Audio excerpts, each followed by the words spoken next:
let's look at a random point on the x and y axes. Okay, so right there. Okay, P. Now, what I want to do, let me make this. What is P supposed to stand for? Point. Okay.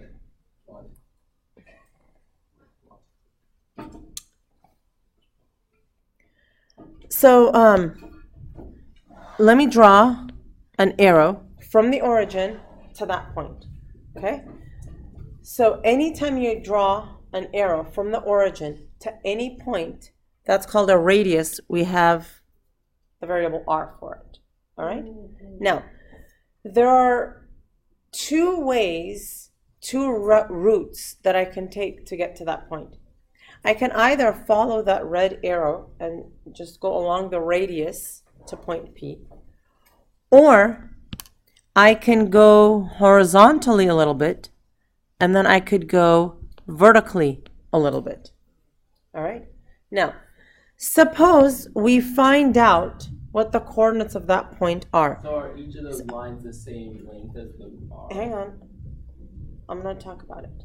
Okay? So suppose we find out what the coordinates of that point actually are. Okay? That's at 3, 4. All right? Now, we know that a coordinate is x, y. So, if I have to go a horizontal distance and a vertical distance, now I know exactly how much I have to go horizontally along the x-axis. So how much am I going here horizontally along the x-axis? 3. And how much am I going up? 4. All right?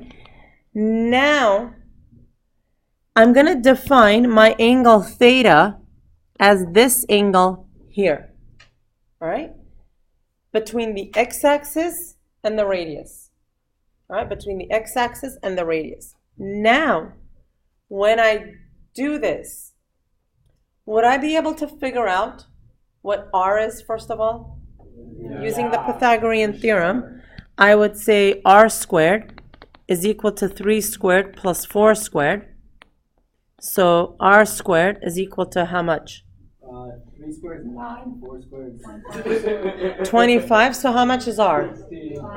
So how much is r? R is equal to 5. Okay? So, 4. Now that I know r is equal to 5, I know exactly how to find the sine at theta, the cosine and the tangent and all that good stuff. So for example, I can say that the sine of theta is equal to opposite over hypotenuse. So that's 4 over 5. I'll get you in a minute. 4 over 5.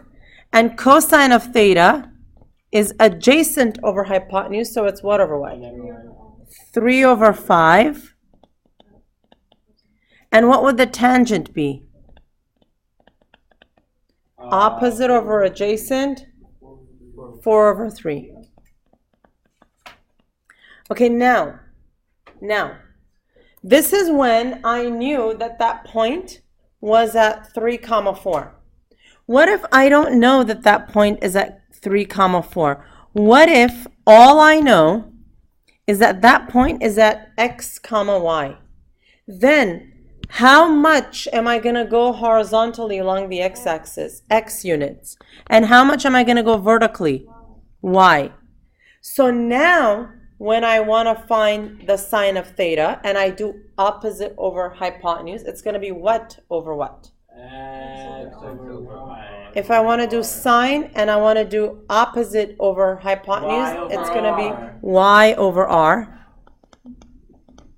And if I want to do adjacent over hypotenuse, that would be x over r. It would be x over r. And so now, so now raise your hands for this one. If I wanted to do tangent of theta, it's the ratio of the opposite over the adjacent. And if you raise your hands to give me the answer to that one, yeah, it's y over x. So now, with that, would I be able to do the cosecant which is the reciprocal? Anybody? Raise your hand. Anybody? Yeah. What is it? What's the cosecant then? R over Y. R over Y and R over X and so on. So Oh, it's right here. here's how we here's how we're going to break it down into steps. Okay? If you're given any point and you want to find the trig values of that point, okay? First, we're going to find R using the Pythagorean theorem to find the hypotenuse. And then we're going to plug in the values of x, y, and r in the formulas for the trig functions. All right, so let's start with the very first one. So what I want to do is I want to run through this first one for you guys, and then I'll give you an opportunity to do the other one, okay? So let's do this first one. The point P is at 4, 3. So 4, 3 is here. All right, so that's theta. It's always between the x-axis and the radius. Okay, now this is 4 and this is 3. So I want to find the radius, and I'm going to use the Pythagorean theorem to do that. So look, I label my point x and y, and r is equal to x squared plus y squared. That's r squared. Right? Exactly. So r squared is equal to 4 squared plus 3 squared. Eventually, r is equal to 5. Now, 3, 4, 5 is a right triangle. If you can recognize that 3, 4, 5 is a right triangle, and you could just immediately say r equals 5 without doing the Pythagorean theorem, I'm totally fine with that. Okay? Yeah. Huh? Yeah, 3, 4, 5 is a right triangle. So if it's 3 and 4, it has to be 5. Right, the hypotenuse, yeah. Okay, so now r is 5 and x and y are given to me, right? So for sine of theta, all I need is y over r, right? So the y value is 3 over 5, cosine is 4 over 5, and tangent is 3 to 4. And then we're going to take the reciprocals. Okay? That's it. So now, a few other things. So if we go -2 and -1, we're about there. And theta is always from the x-axis to the radius.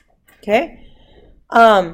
Now, for r, I don't even look at the diagram, honestly.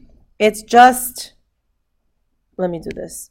So r squared is just x squared plus y squared. Now, if you square a negative number, what happens to the negative? It turns positive. So you know what? I don't even worry about the negative. I just do 2 squared plus 1 squared. So r squared is r is root 5. Now, for sine, okay, it's going to be -1 over root 5, right? Because you take the negative with it, and guess what? Guess what? I've been pushing for this now, and we are no longer going to rationalize the denominator. What? So you can leave it as that. Okay? Wait, So this one is going to be -2 over root 5. Absolutely.